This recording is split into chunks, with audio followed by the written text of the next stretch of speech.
नवरात्रि की पौराणिक कथा क्या है? आइए जानते हैं। नवरात्रि त्यौहार का पौराणिक महत्व है और ये समय माँ दुर्गा की आराधना के लिए सबसे श्रेष्ठ माना जाता है। कहा जाता है कि इन 9 दिनों में अगर पूरी लगन और निष्ठा के साथ माँ दुर्गा जी की पूजा की जाए तो इसका काफ़ी महत्व है। ऐसा माना जाता है कि ये पर्व शक्ति की उपासना का पर्व है और इसकी पौराणिक मान्यता भी बुराई पर अच्छाई की विजय के प्रतीक के तौर पर याद रखी जाती है। इस दिन माँ दुर्गा के 9 रूप शैलपुत्री, ब्रह्मचारिणी, चंद्रघंटा, कुष्मांडा, स्कंदमाता, कात्यायनी, कालरात्रि, महागौरी और सिद्धिदात्री माता की पूजा की जाती है।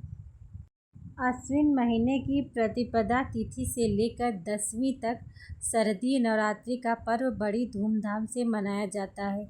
इस दौरान माँ दुर्गा के भक्तों का अलग ही उत्साह देखने को मिलता है। इससे जुड़ी 2 कथाएं प्रचलित हैं।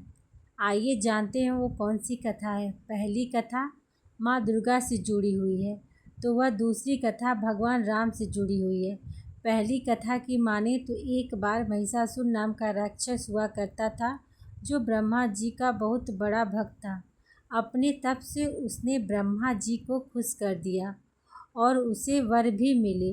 वो इतना शक्तिशाली हो गया कि कोई भी उसे धरती पर हरा नहीं पा रहा था।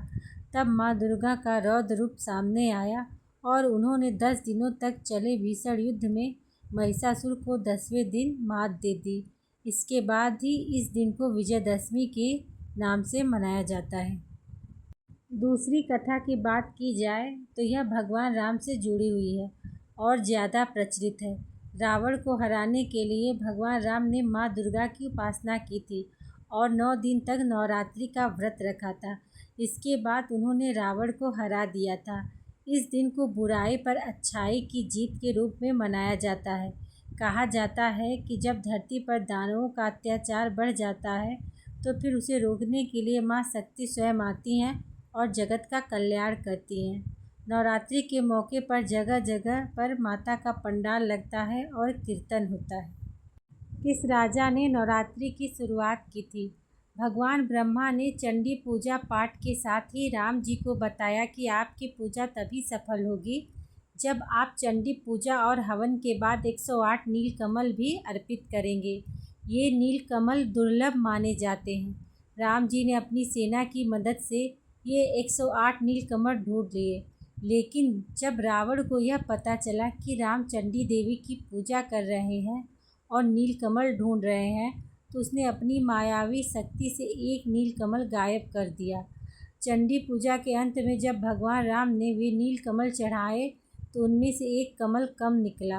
यह देखकर वो चिंतित हुए और अंत में उन्होंने कमल की जगह अपनी एक आँख माता चंडी पर अर्पित करने का फैसला लिया। अपनी आँख अर्पित करने के लिए जैसे ही उन्होंने तीर उठाया तभी माता चंडी प्रकट हुई और माता चंडी ने उनकी भक्ति से प्रसन्न हुई और उन्हें विजय का आशीर्वाद दिया। वीडियो में अंत तक बने रहने के लिए आप सभी लोगों का धन्यवाद। वीडियो पसंद आए तो लाइक, शेयर और कमेंट ज़रूर करिए और अभी तक आपने हमें सब्सक्राइब नहीं किया है तो प्लीज़ सब्सक्राइब करिए। हम आपके लिए ऐसी जानकारियाँ लाते रहेंगे। धन्यवाद। शुभ नवरात्रि।